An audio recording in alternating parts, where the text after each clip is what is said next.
You walk away from this car tonight, you don't make it till morning. Then let go of me and let me take that chance. You already know what's waiting for you out there. That's why you haven't screamed yet. I hate that you're right. The car door opened before she could scream. Fiamma Russo had been standing outside La Perla restaurant on West 53rd Street for exactly 4 minutes, waiting for a cab that was never going to come, when the black SUV rolled up and a hand, large, tattooed from wrist to elbow in a dense weave of thorns and saints, reached out and closed around her wrist like a steel trap snapping shut. "Get in," said the voice attached to the hand. "Let go of me, Fiamma." Her name in that voice. Low. Intimate. Like he'd said it 1,000 times in rooms she'd never been allowed inside. "Your apartment was broken into 40 minutes ago. 2 men with Vitale guns. If you go back there tonight, you don't come back at all." She stopped pulling. Her blood went cold. Because she knew that name. Vitale. Every person in New York's underground with half a brain knew that name. And she knew the voice too, even if she'd only heard it once, 3 weeks ago, across a crowded room at her boss's charity gala, belonging to a man who had looked at her like she was the only still thing in a spinning world. Dante Morelli, Don of the Morelli family, the most feared man in Manhattan. She got in the car. The interior smelled like leather and cedar and something underneath, gun oil, faint but unmistakable. 2 men sat in the front. They didn't look back, didn't speak.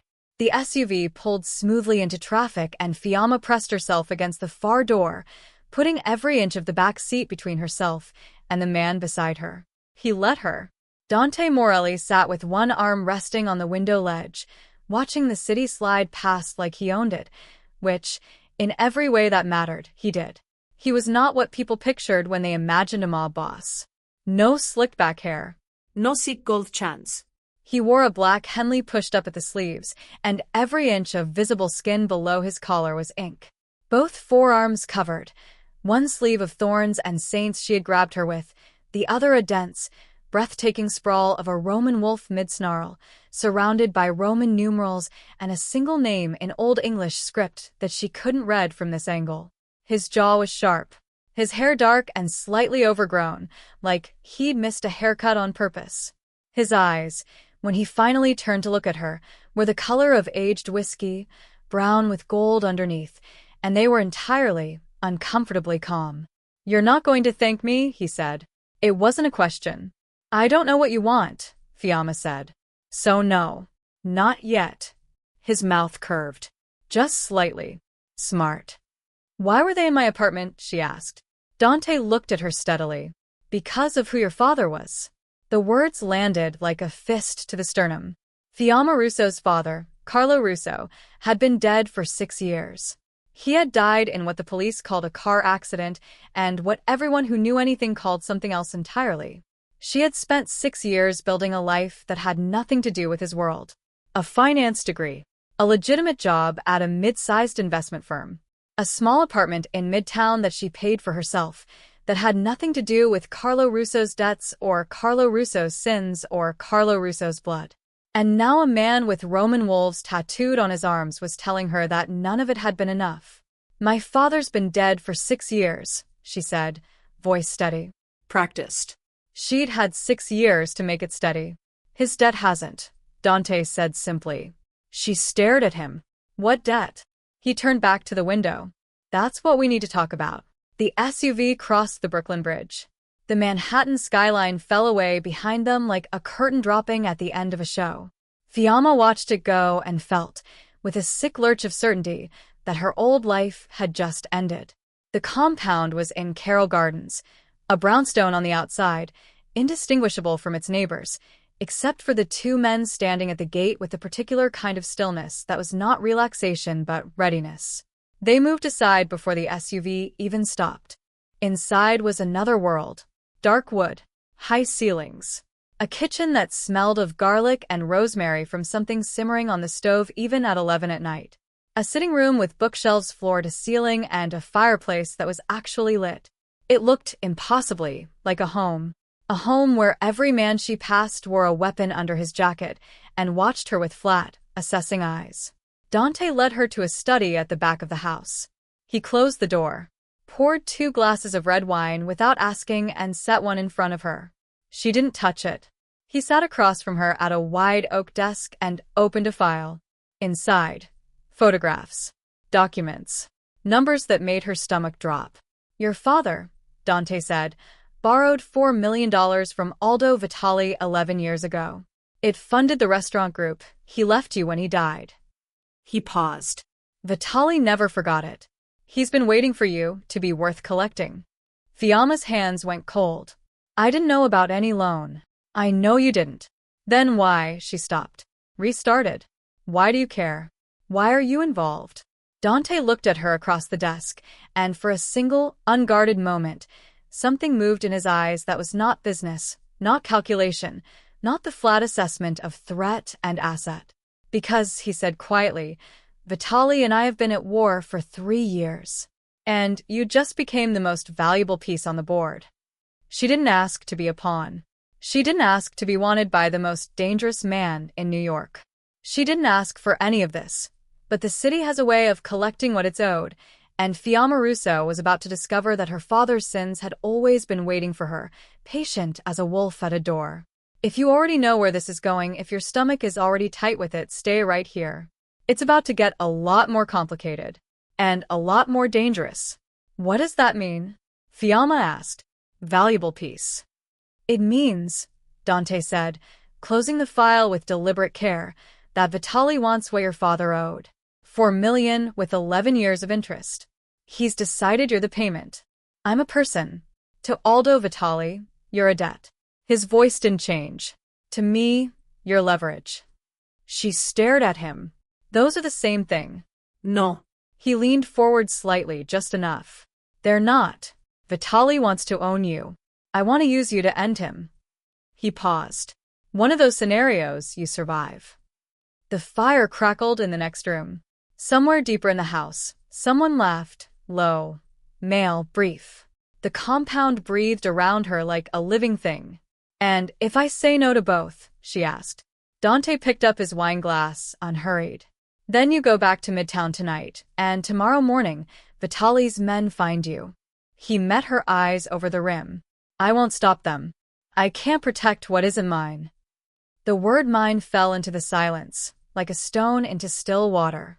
Fiamma looked at this man, this beautiful, ruthless, tattooed man who had snatched her off a street corner and brought her to his house and laid out her destruction in a manila folder like it was a business proposal, and she made the only calculation available to her. Tell me what you need me to do, she said. What Dante needed, it turned out, was elegant in its brutality.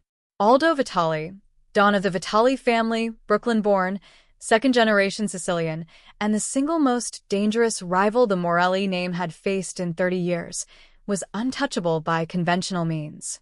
His legitimate businesses were clean. His criminal operations were insulated by 3 layers of lieutenants, each one willing to die rather than talk. The FBI had tried twice. Both times, their informants had ended up in the East River. But Vitale had one weakness. He was, despite everything, still a man. And Fiamma Russo, with her dark hair and her father's face and the kind of composed, quiet elegance that men like Vitale mistook for submission, was exactly the kind of woman he collected. He already knows who you are, Dante said, spreading photographs across the desk. Surveillance shots. Vitale at events. Vitale at restaurants. Vitale at a charity fundraiser. The same fundraiser where she had met Dante 3 weeks ago. He's had eyes on you for 6 months. Fiamma picked up one of the photographs. In it, Vitale was looking directly at the camera with the easy confidence of a man who knew he was being watched and didn't care. She studied him the way she might study a contract clause she didn't trust. He was not what she expected either. Aldo Vitale was older than Dante, mid-40s, with silver threading through dark hair at his temples in a way that looked deliberate rather than aged. Broad-shouldered, handsome in a heavy, commanding way, like a building you could see from miles away. In the photograph, he wore a dark suit and no expression, and even in a still image, the authority coming off him was physical, palpable, both forearms visible at the cuff of his jacket. Ink there too, she could see it, dark against olive skin. A rosary wrapped around the left wrist. Something larger on the right that she couldn't make out. She set the photograph down. "You want me to get close to him," she said. "I want you to make him trust you." Dante refilled his wine. Didn't offer hers again. "It won't take long. He wants you already." He's just been watching, waiting to see if you're worth the complication. "And what happens when he trusts me?" "You get me the location of his operations hub." Dante's voice was clean and simple as a blade. "I do the rest." Fiamma thought of her apartment, of two men with Vitale guns going through her things, of her father, who had borrowed $4 million and never once told his daughter, and who had died before he could tell her what was coming. "And after?" she asked. "After you do the rest, what happens to me?" Dante looked at her for a long moment. "You'll be under Morelli protection," he said. "Permanently. No one touches you." "That sounds like a different kind of cage." "It is." He didn't apologize for it. "But it's one with a key." She thought about that all night. She didn't sleep. The room they gave her was at the end of the second floor, clean, well-furnished, with a lock on the inside of the door that she checked 3 times before sitting on the edge of the bed and staring at the ceiling. She could hear the compound settling around her. Voices somewhere below. The distant sound of a television. Normal sounds made strange by the context of everything surrounding them. At 3 in the morning, she went downstairs for water. Dante was in the kitchen. He was standing at the counter in gray sweatpants and nothing else, reading something on his phone, and Fiamma stopped in the doorway and had one single, involuntary second of completely inappropriate reaction to the full scope of the ink she'd only seen pieces of before. Both arms, obviously, but also his chest, his left shoulder, climbing up the side of his neck. A sprawling, dense, extraordinarily detailed testament to whatever this man had survived and chosen to mark himself with. The Roman wolf on his right arm was bigger than she'd realized, mid-snarl, ferociously alive, surrounded by a crown of thorns and a verse of Italian text she was too far away to read. On his chest, over his heart, was a portrait she recognized immediately, the Madonna, rendered in black and gray with devastating precision, her eyes cast downward, her expression the specific anguish of someone who loved something dangerous and kept loving it anyway. He looked up. "Can't sleep," she said. Not a question. Not an apology. No. He set his phone down. "You?" No. He moved to the cabinet and got a second glass without being asked, filled it from the filtered tap, set it on the counter. She crossed the kitchen and picked it up, and they stood on opposite sides of the island in the middle of the night like two people trying very hard to remember what the correct distance was. "The tattoo on your chest," she said, because apparently at 3 in the morning she had no functioning self-preservation instinct. "The Madonna." His eyes dropped briefly to his own chest. "Back up. My mother. She's gone. 3 years ago." "I'm sorry." He looked at her with something that might, in a different man, in a different life, have been surprise.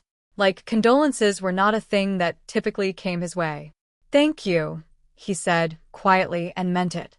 They stood in silence for a moment that was entirely too comfortable for what they were to each other. "You should know something," Fiamma said finally. "I'm going to do what you're asking. But I'm not doing it for you. I'm doing it because Vitale's men were in my home, and I want my life back. I know. And when this is over..." "When this is over," Dante said, "you walk away clean. No debt. No obligación." "You have my word." "Your word," she repeated, testing the weight of it. "In this world," he said, "that's the only currency that doesn't inflate." She looked at him for a long moment. At this man who was keeping her safe and using her as a weapon simultaneously, who had a dead mother's face over his heart and a wolf's snarl on his arm, who spoke about his word like it was sacred in a life built on things that weren't. She went back upstairs before she could think anything else about him. The meeting with Aldo Vitale was arranged with breathtaking simplicity. Dante's people leaked her location, carefully, precisely, like a single drop of blood in water, to a Vitale informant they'd had in their pocket for 2 years. Within 24 hours, Vitale's consigliera made a call to a restaurant she frequented. A reservation appeared in her name. An invitation, and signed, slid under a door. Dinner. Friday. Cielo blu. AV. Fiamma sat on the bed and read the card 3 times. Dante stood in the doorway of her room, watching her read it. He's fast, she said. He's been waiting for an excuse. Dante's jaw was tight. She noticed that the way his composure had a seam in it when it came to Vitale. A thin, controlled line of something hotter than strategy. He'll want to see if you're worth his personal attention, or if he sends someone to collect you. And what am I supposed to say to him? Nothing he doesn't already want to hear. Dante pushed off the doorframe and crossed to where she sat, stopping close enough that she had to tilt her head back to look at him. He held out a small black case. Wear this. Inside, a necklace. A simple gold chain with a saint's medallion, Saint Barbara, patron of those in danger of sudden death, that contained, in the hollow of the medallion's back, a listening device the size of a grain of rice. The whole dinner, he said. Every word. She took the case. Their fingers didn't touch, but the air between them contracted slightly, the way air does before lightning. And if he figures out what I'm doing? She asked. Dante looked at her steadily. He won't. But if he does? A pause. Something moved through his expression, there and gone, fast as weather. Then you tell me before it gets that far. And I come get you. It was not a reassurance. It was a promise. She understood the difference. She told herself it didn't matter which it was. She was wrong. Friday came in cold and sharp, the kind of November in New York that reminded you the city had teeth. Fiamma wore a deep burgundy dress that Dante's people had selected, chosen. She understood, because Vitale had a documented preference for women in dark colors, which told her more about how long Dante had been studying this man than anything he'd said out loud. Her hair was down. The saint's medallion rested just below her collarbone, warm from her skin. Dante drove her himself.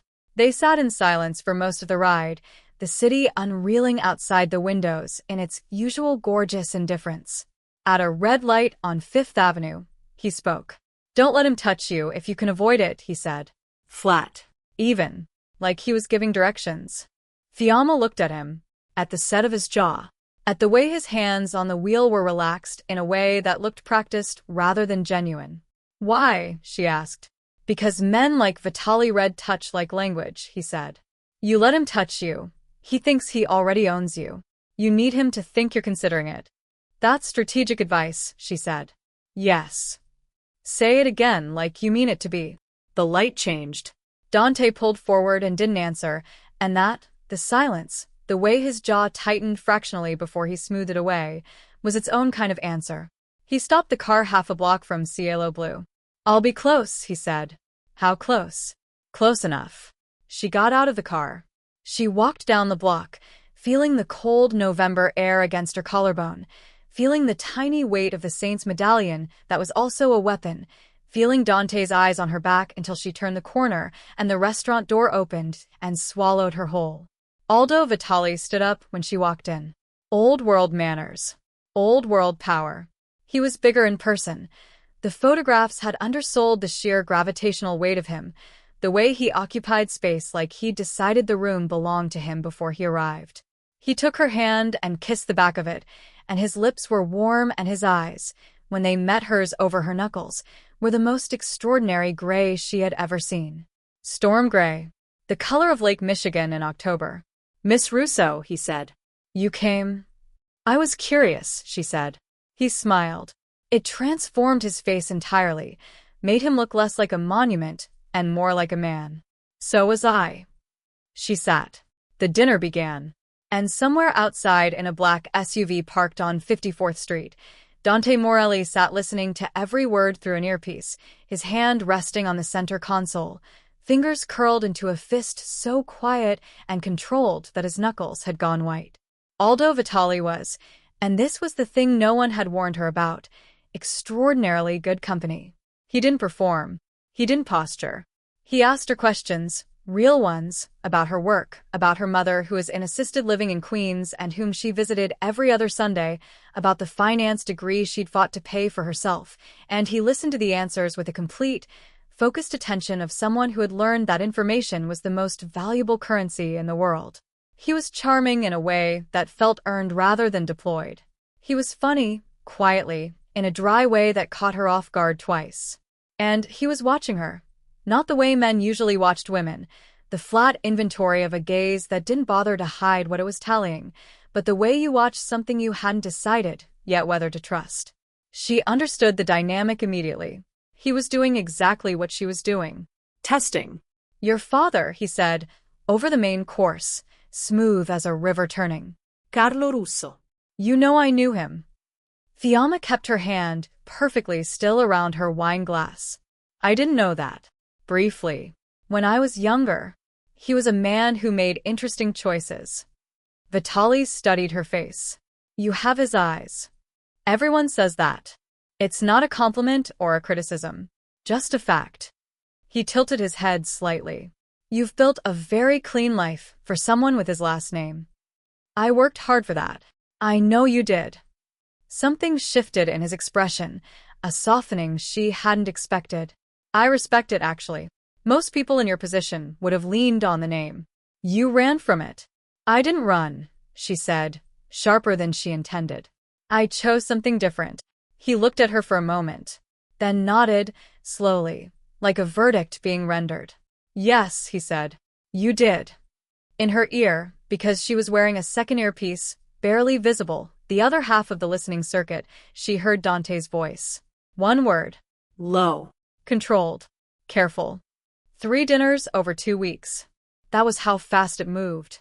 Vitale was not a man who moved slowly when he wanted something, and he wanted Fiamma Russo with a focus that was becoming, with every meeting, less about her father's debt and more about her specifically. She could feel the shift. The way he arrived earlier each time. The way his eyes tracked her across a room.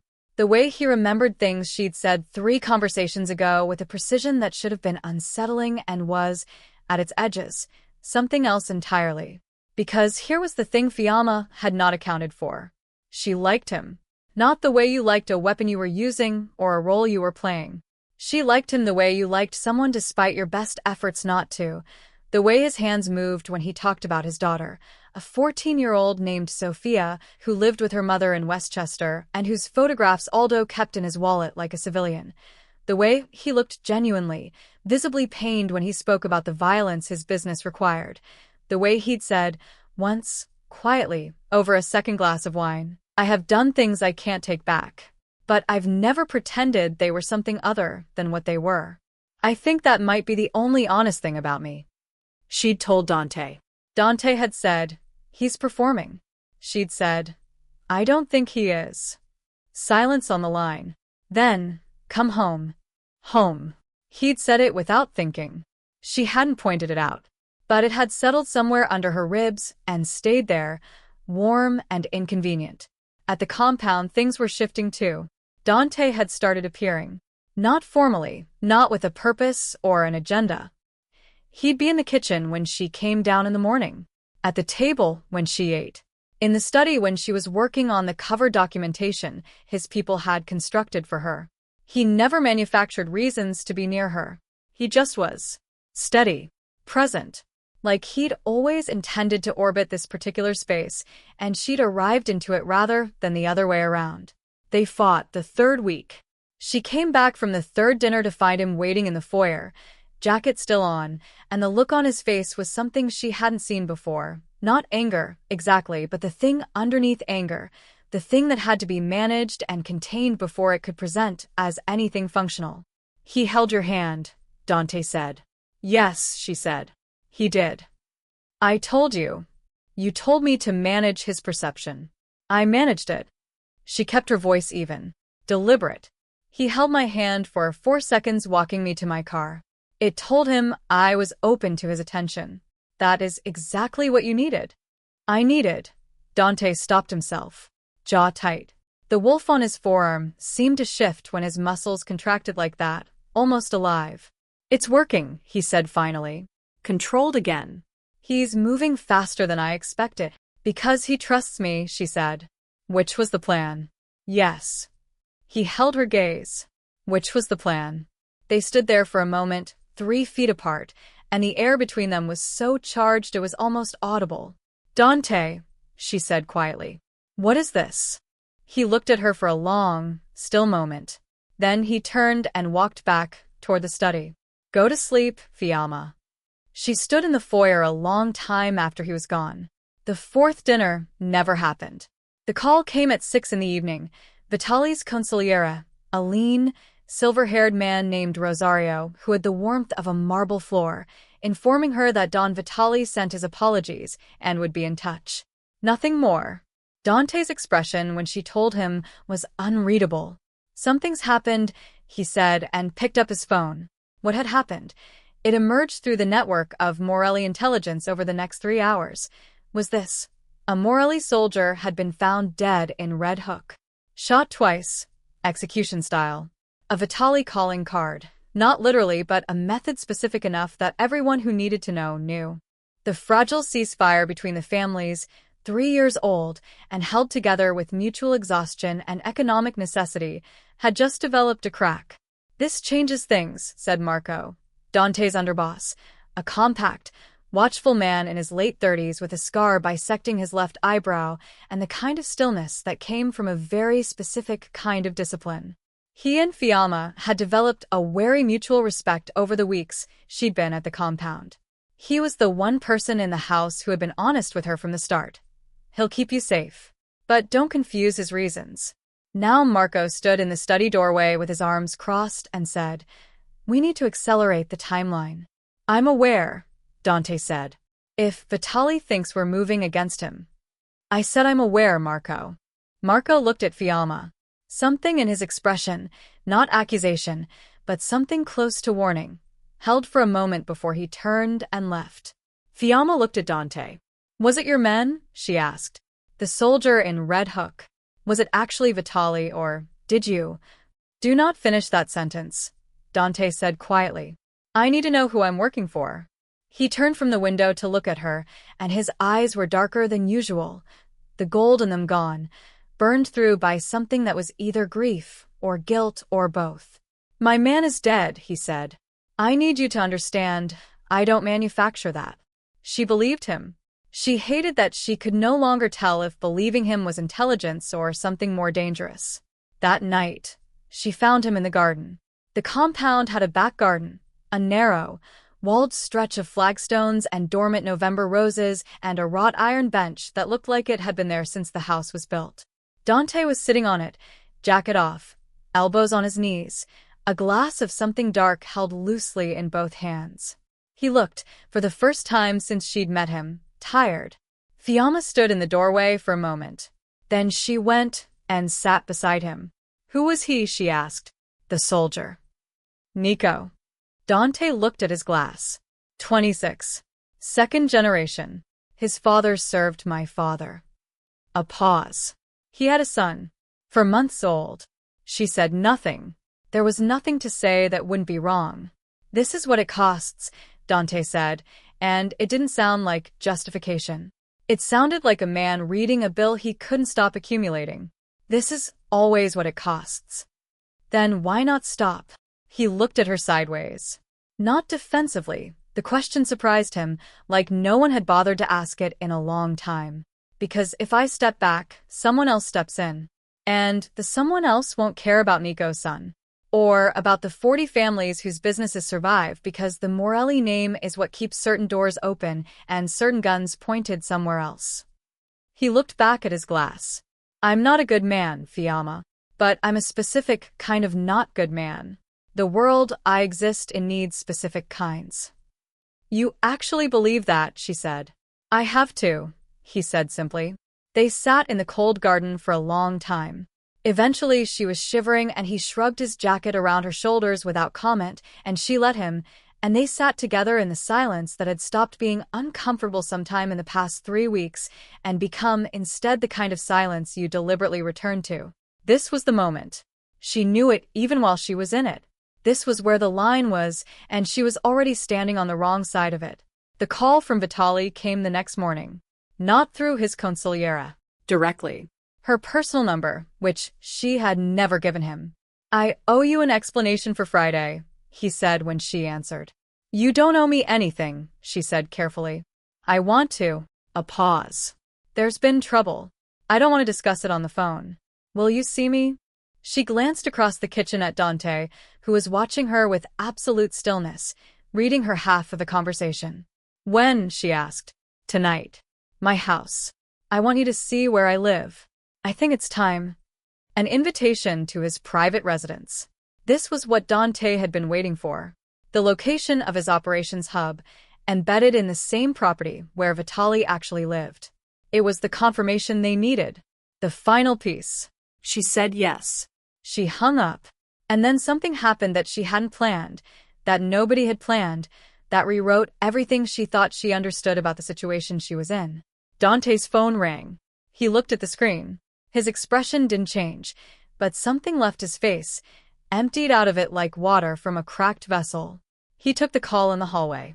She couldn't hear the words, but she heard the tone, short, clipped, the syllables of someone receiving news they had been half expecting and fully dreading. He came back. Marco is in the hospital, he said. Shot. An hour ago. She stared. By who? The pause. The quality of the silence. Vitale's people, he said.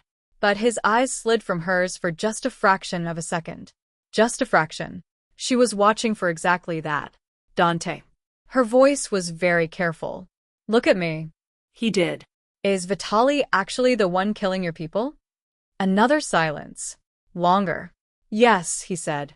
And she knew, with the cold, clear precision of someone who had spent 7 years reading numbers for a living and knew exactly what a fraudulent figure looked like, that he was lying.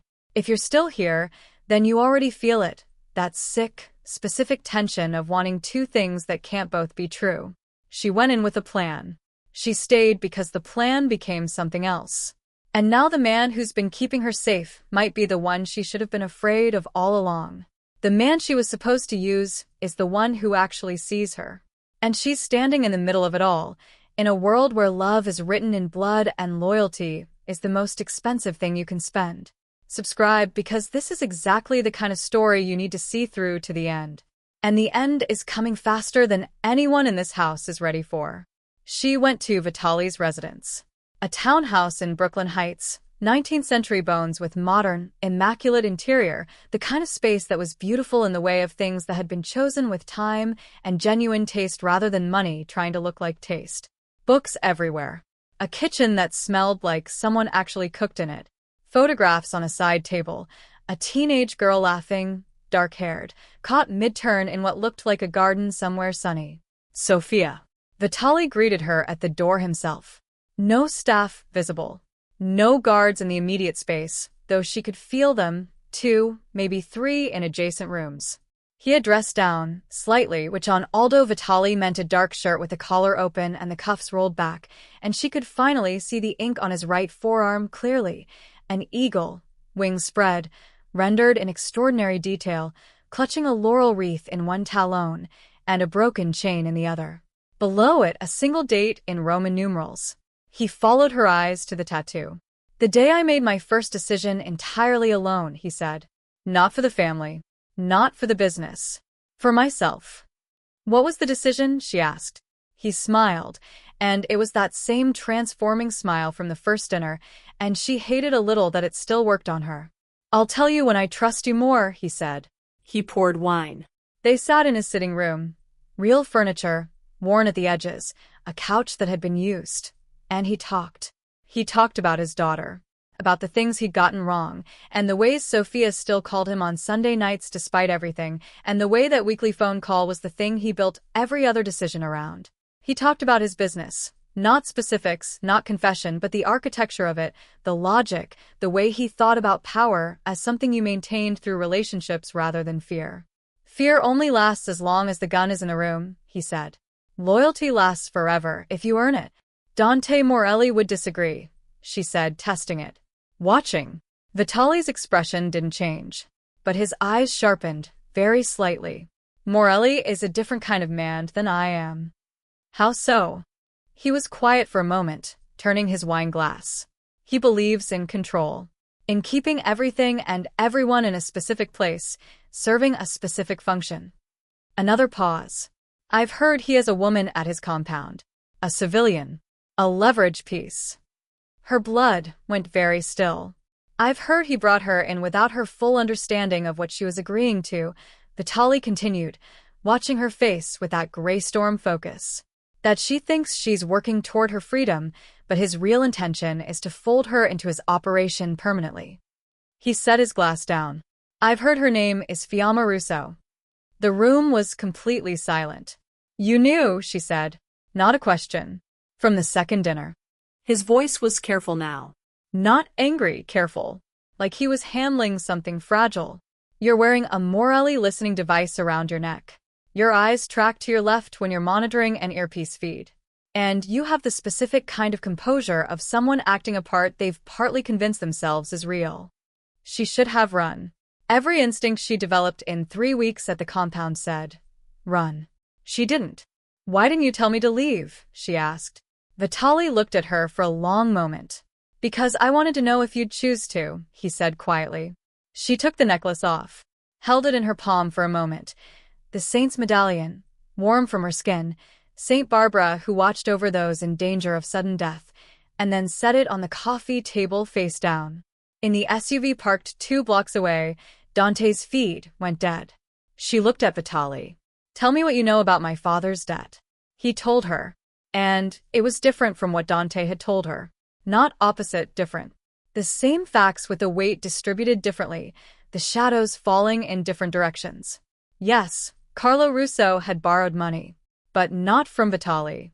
From a third party, a man who had since died, whose debts had been absorbed by the Vitale organization through a chain of transactions that Aldo himself had not been part of and had only discovered 6 months ago.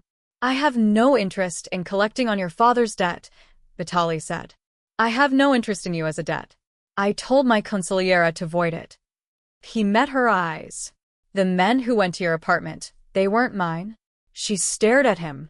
Then whose? Think about who benefits from you being afraid, Vitale said. Think about who needed a reason to bring you inside his house and keep you there. She thought about it. The weight of it hit her like the floor had dropped out from under the building. He manufactured it, she said. Dante manufactured all of it. Vitale said nothing. He didn't need to. She sat with it. The architecture of it, the precision of it, the way every piece had fitted together so cleanly. The break-in. The car door opening. The voice saying your apartment was broken into 40 minutes ago. The file on her father's debt, already prepared. The plan that had required her specific participation and had been presented to her as the only alternative to danger that he himself had arranged. She felt sick. Then she felt something colder and cleaner than sick. She felt furious. I want to know everything, she said to Vitale. Everything you know about Morelli. And then, I want to know why you're telling me instead of using this against him yourself. Vitale looked at her steadily. Because I've been trying to end this war without more bodies for 2 years, he said. And you, Fiamma Russo, might be the only person in this city positioned to do what I can't. What's that? Tell him the truth to his face, he said. And make him hear it. She went back to the compound. The drive, in a car Vitale's people provided, was the longest 20 minutes of her life. She sat in the back seat and turned over everything she knew, everything she'd felt, everything that had been real, and everything that had been constructed, and she tried to find the seam where one ended and the other began. Because here was the problem. Some of it had been real. The garden at midnight. The jacket around her shoulders. His voice saying Nico had a son, for months old. The Madonna over his heart. The way he'd looked at her in the kitchen at 3 in the morning like she was the only still thing in a world that wouldn't stop moving. Real. She was certain of it with the part of herself that had learned, in 32 years of reading people and numbers and the space between what was said and what was meant, to trust her own precision. He had used her. And he had also, despite himself, perhaps even against his own design, felt something that wasn't strategic. Both things were true. That was the most dangerous kind of situation there was. Dante was waiting in the foyer when she walked in. She knew, from his face, that he'd realized the feed had gone dark. That he'd been sitting with 2 hours of silence and had not been able to do anything about it without blowing the entire operation, and that the waiting had done something to his composure that she'd never seen before. He was furious. He was also, underneath the fury, in a way that he clearly could not entirely hide, scared. "Where is the necklace?" he said. She held his gaze. "I took it off." "Why?" "Because he knew, Dante." She kept her voice level, lethal with its levelness. "He knew from the second dinner. He knew what I was doing. He knew the device. He knew my name." A pause. "He knew about you." A muscle in Dante's jaw jumped. "What did he tell you?"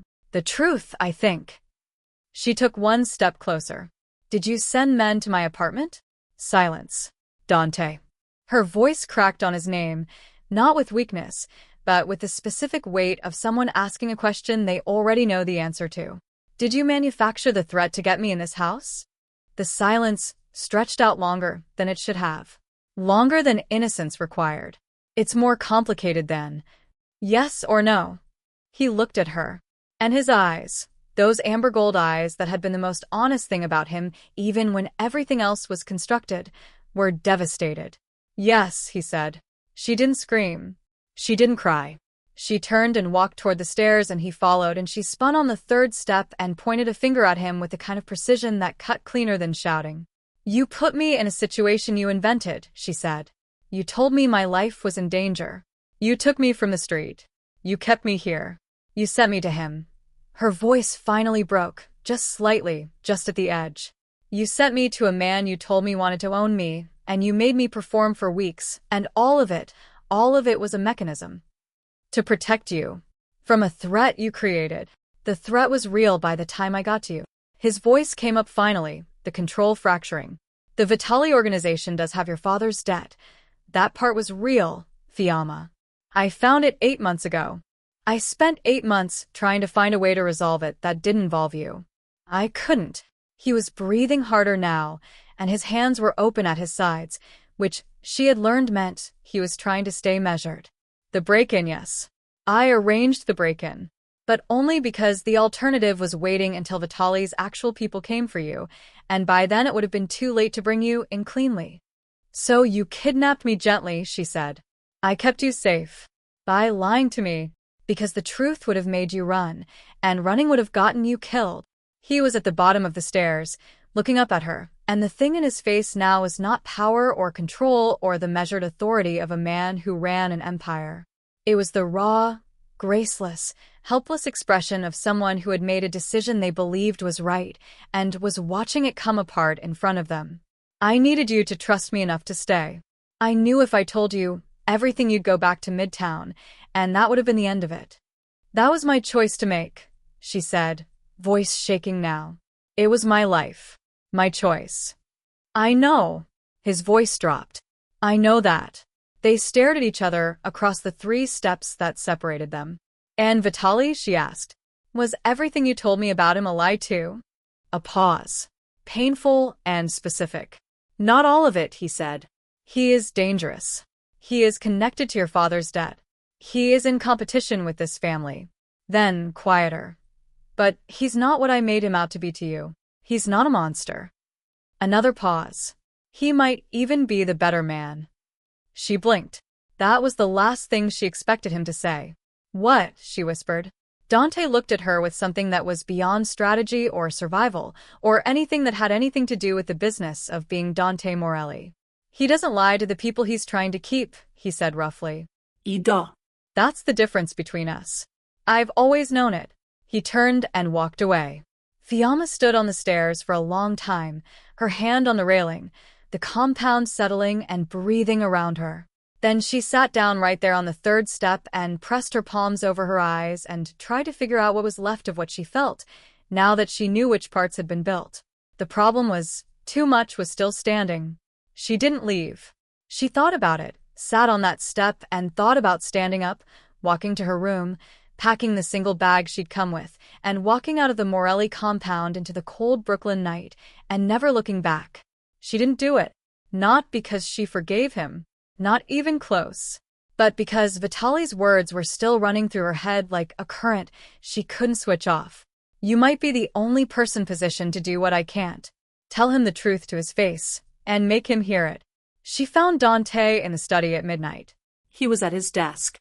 Not working, just sitting, the way men sit when they have nothing left to perform for. Jacket off. Sleeves still rolled. The wolf on his forearm, the Madonna on his chest barely visible above the open collar of his shirt. A glass of whiskey, untouched, on the desk in front of him. She sat across from him.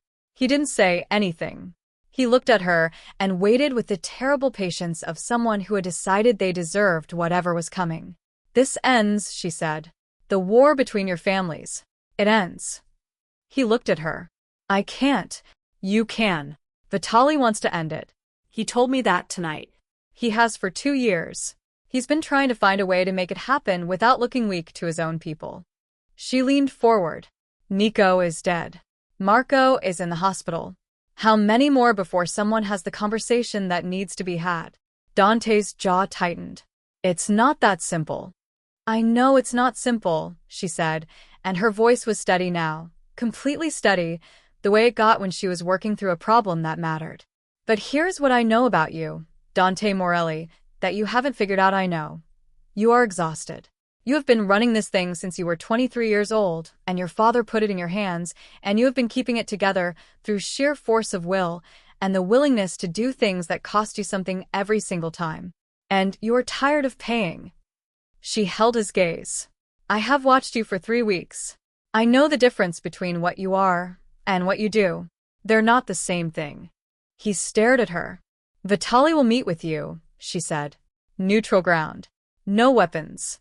Just conversation. She paused. I'll be the third party. Neither of you will trust the other enough to do this alone. But you'll both trust me. Why would Vitale trust you? You were working against him. Because I told him the truth when I didn't have to. She held his gaze. And because he's a better judge of character than you've given him credit for. Dante was quiet for a long time. The whiskey glass sat between them, untouched. And after the meeting, he asked, What do you want? She had thought about this. She had thought about it carefully, honestly, with the specific precision she applied to things that mattered. I want the debt voided, she said. Mine and my father's both. I want to go back to my life. A pause. And I want you to answer one question honestly. What question? Were you ever going to let me go? The silence that followed was longer than any silence between them had been. No, he said. So quietly, she almost missed it. I wasn't. She exhaled slowly. Thank you, she said. And meant it, not gratitude, but the specific relief of a truth arriving after too long without one. The meeting was arranged for the following evening. Neutral ground turned out to be the private dining room of a restaurant in Red Hook that was owned by neither family. A third party, a man named Aurelio Pace, who had been serving as an informal mediator between New York's organized crime factions for 20 years and whose continued survival everyone had a stake in. He opened the room, set the table, and left. It was Fiamma who called Vitale. She stood in the compound garden in the cold morning air and dialed his number, and when he answered, she told him what she was proposing, and there was a silence on the line that she understood was him recalibrating everything he thought he understood about her. You're still at his compound, he said. Yes. Why? Because I'm finishing what I started, she said. And because he told me the truth when I asked him directly. That's worth something, even when the truth is bad. Another silence. You're an unusual woman, Fiamma Russo. I know, she said. Are you coming? Yes, he said. I'm coming. She turned to find Dante standing in the doorway to the garden, watching her. He'd heard enough of the call to understand. She looked at him across the cold morning. He looked back. Something passed between them. Not forgiveness, not yet, not cleanly, but something. The acknowledgement of a thing that existed whether it was convenient or not. Tonight, then, he said. Tonight, she agreed. What she didn't know, what neither of them knew until Marco called from his hospital bed at 2 in the afternoon with a voice roughened by painkillers and a specific kind of urgency, was that someone else had learned about the meeting. Not from Dante's side. Not from Vitale's. From inside. Dante's right hand, a soldier named Fabrizio Cani, who had served the Morelli family for 8 years and who Dante trusted with the kind of bone-deep certainty you developed over years of shared violence, had spent the last 3 months selling information to a third faction. Not Vitale. Not the Morellis. A newer operation moving up from the Bronx, run by a man named Sandro Neri, who had been watching the Morelli-Vitale war with the patient opportunism of someone who understood that the best time to claim territory was when two powerful men were busy destroying each other. Fabrizio had been feeding Neri the timeline of the conflict, the location of operations, the details of Dante's plan. And now Neri knew about the meeting in Red Hook. Marco's call was 3 words. Check Fabrizio. Now. Dante hung up and looked at Fiamma across the study with an expression she had not seen on him before. Not anger, not hurt, but the specific, devastating look of a man who had just discovered that loyalty, the thing he had built his entire world on, was not what he thought it was. "We have a problem," he said. They couldn't cancel the meeting. Cancellation would have told Neri they'd found the leak, which would have sent him underground and made him more dangerous than he already was. And it would have broken the fragile architecture of trust that had been constructed with Vitale at enormous cost. They also couldn't walk into a room that Neri knew about without accounting for what Neri might do with that information. Fiamma was the one who solved it. "Change the location," she said. "An hour before. I'll call Vitale directly. Fabrizio won't have time to relay it to Neri if we move fast enough." "He'll know we found him," Dante said. "No. "He'll think there was a logistical change. You make the new location sound like a last-minute venue problem. Mundane. Boring." She looked at Dante steadily. "I worked in financial forensics for 7 years. I know how to make something look like nothing." Dante looked at her for a moment with something that was complicated and layered and would take longer than they had to unpack. "Okay," he said simply. "Do it." She called Vitale. She explained the venue change in the flat, slightly irritated tone of someone dealing with a restaurant double booking, and Vitale, who was, in the end, a man who had survived 44 years in this world by trusting his instincts, played it straight without missing a beat. "Of course," he said. "Text me the address."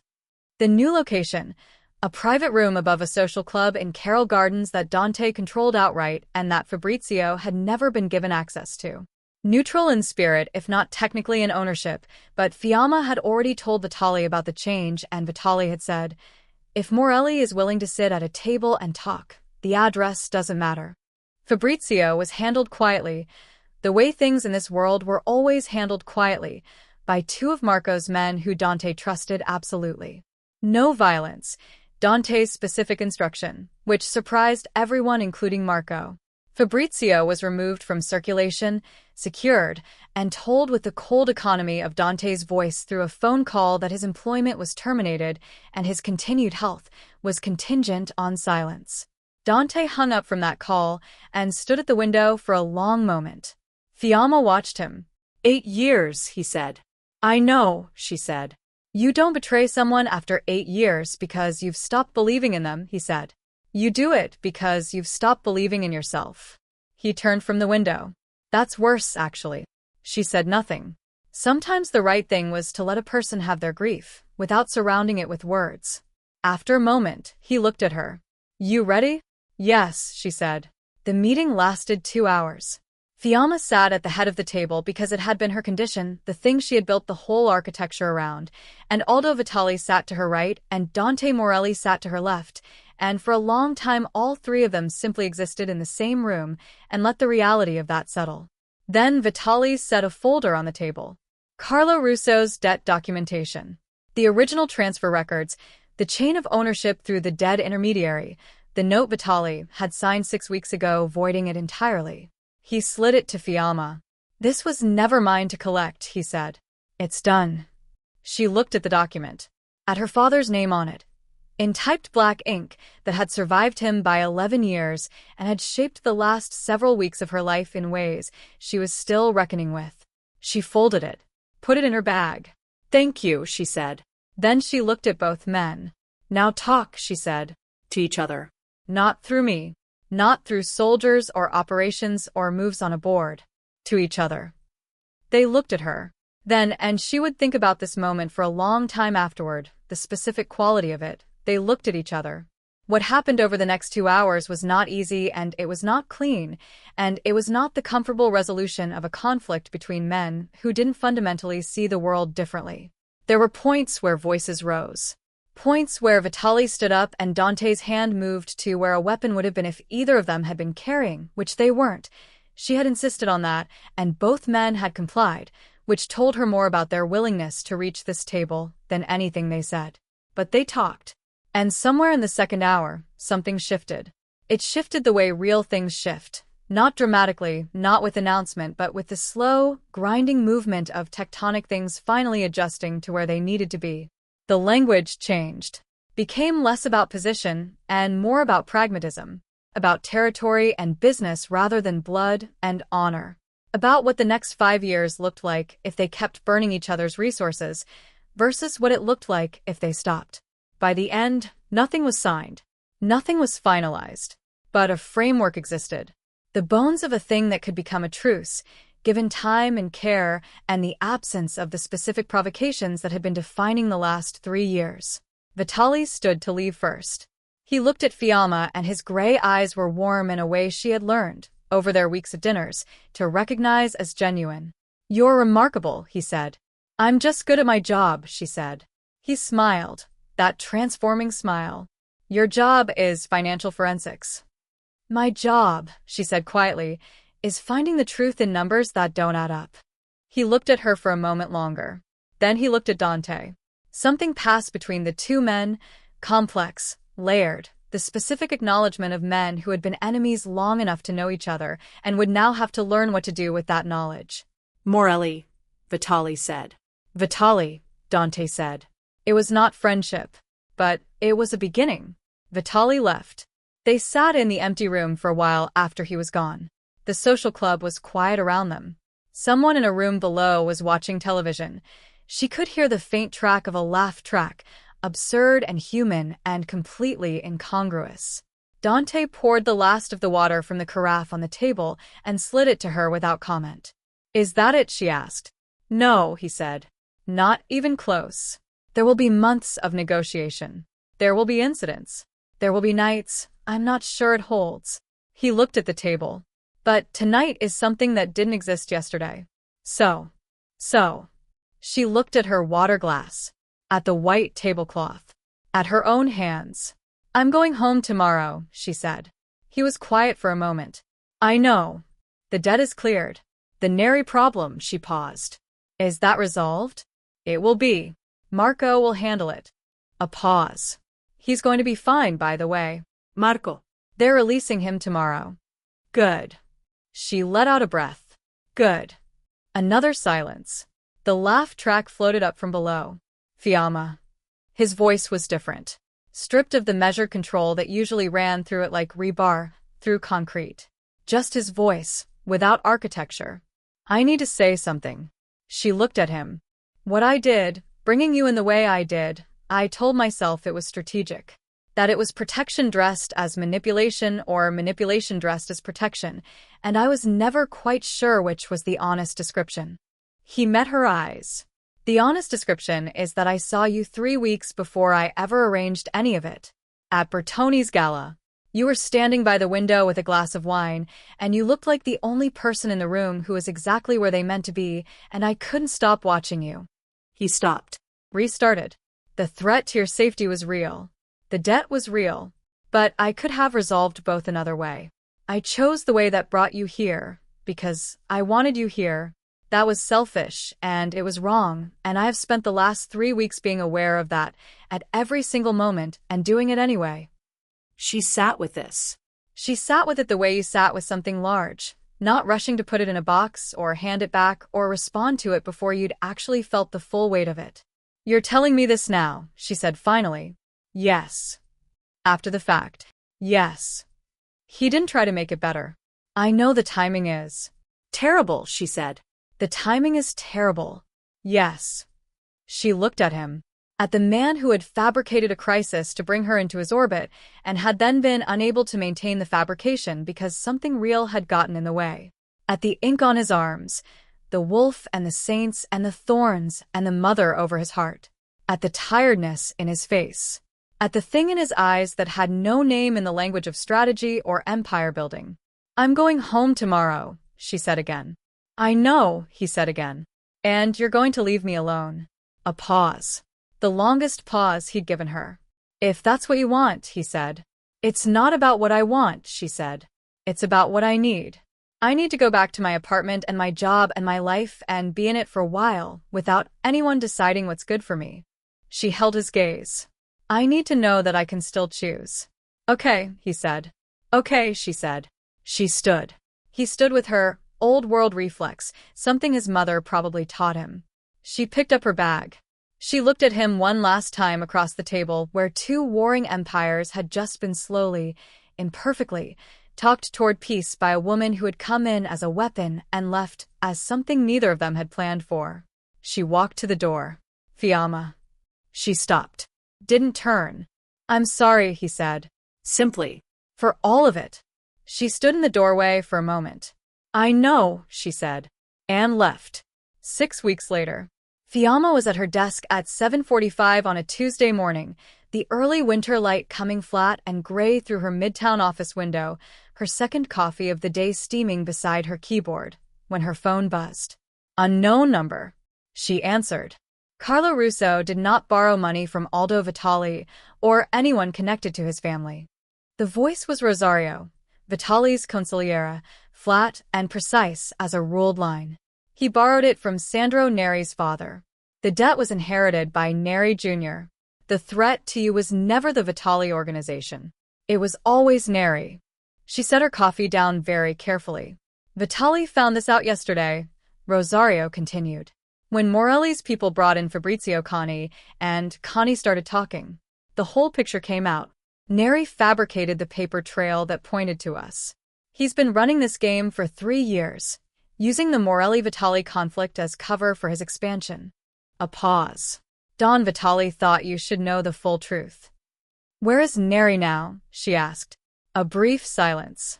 That has been resolved, Rosario said, with the specific delicacy of a man describing something unreversible in the gentlest possible language.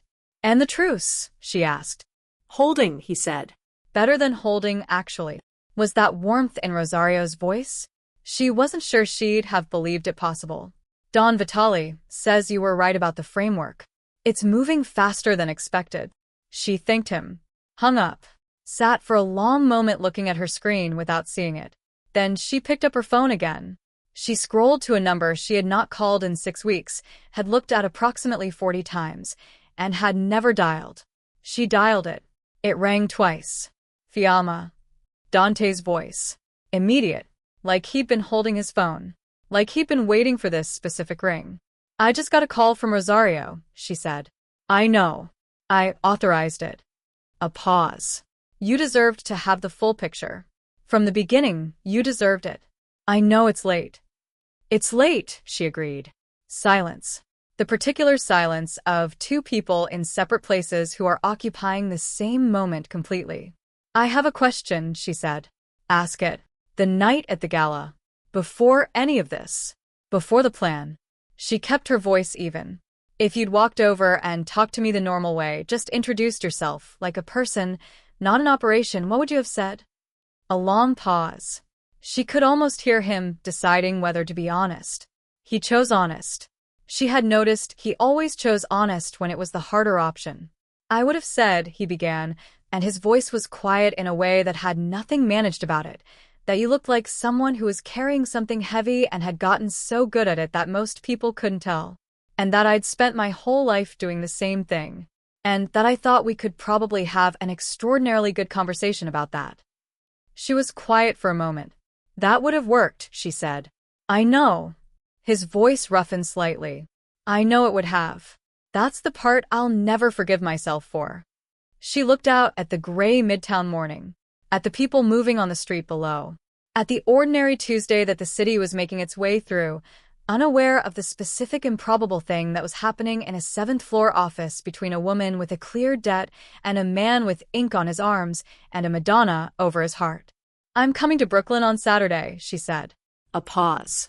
Then, why? Because I want to see whether the garden looks different in winter. She paused.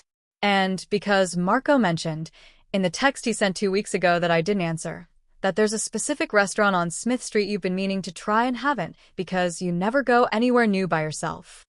Another pause. Longer. Marco texted you? He did. He's been texting me approximately every 10 days since I left. Checking in. He pretends it's about the Vitale situation. She paused. It's not about the Vitale situation. She could hear what might have been Dante exhaling. Or laughing. Very quietly. I'll tell him to stop. Don't, she said. And then, before she could think better of it or dress it in strategy, I looked at your number 40 times in 6 weeks, Dante. I just never called it. I needed to wait until I was calling because I chose to, not because I needed something from you. The silence that followed was not empty. It was full, the kind that happened when two people were breathing the same air across a significant distance. Saturday, he said. Saturday, she confirmed. She hung up, picked up her coffee. It had gone cold. She drank it anyway and looked out at the city and thought about her father, who had made bad deals in rooms she was never allowed into and had left her carrying the weight of them. About two men who had each, in their own way, tried to turn her into a piece on a board she hadn't asked to play on. About the ways the world extracted payment from you for things that were never really your debt to begin with. About the moment you decided that the weight you'd been carrying could be set down. Not dropped, set down. With care. With intention. With both hands. About the difference between a cage with a key and a door you opened yourself. She opened her desk drawer and took out the folded document. Carlo Russo's debt. Voided. The paper worn soft at the creases from being handled. She looked at it one more time. Then she fed it through the office shredder. And for the first time in 6 years, the weight of her father's name felt like something she was choosing to carry rather than something she had been handed. That was enough. For now, it was enough. If this story found you, it found you for a reason. Because you know what it feels like to be positioned by someone else's narrative, to discover that the crisis you were handed was manufactured by someone who needed you afraid enough to stay.